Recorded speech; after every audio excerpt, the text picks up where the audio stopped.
Hello everyone, हजुर सन्चै हुनुहुन्छ होला भन्ने आशाको साथ मैले चाहिँ आज छोटो मिठो भिडियो लिएर आएको छु।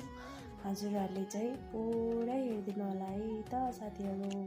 मलाई चाहिँ कस्तो भोक पनि लागेको थियो, अल्छी पनि लागेको थियो। पेटले अल्छीलाई भनेन अनि मैले चाहिँ खाना लागेको गम गम कराइमै दिएको अन्त भोक लागेर।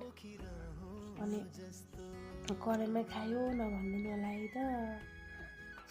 अनि म चाहिँ यता खाना बसाल्नु लाग्यो नि त।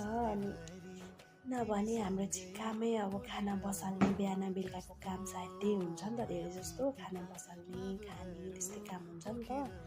अनि मलाई चाहिँ एकदमै अन्डा करी बनाएर खान मन लागेको थियो। अनि म चाहिँ आज अन्डा करी बनाएर खाइदिउँ भनेर यता अन्डा र आलु बसालिदिएँ। आलु बसालिसकेपछि चाहिँ बजारमा चाहिँ एकदमै हाल्छ अनि सिजन रहेछ क्या यो। अनि त्यही भएर बजारमा आएको रहेछ। अनि मैले लिएर आएँ। खाना पकाइसकेँ। कति जाडो रात पनि परेछ। म चाहिँ पर्दा लागेर अब राति पनि भयो नि त।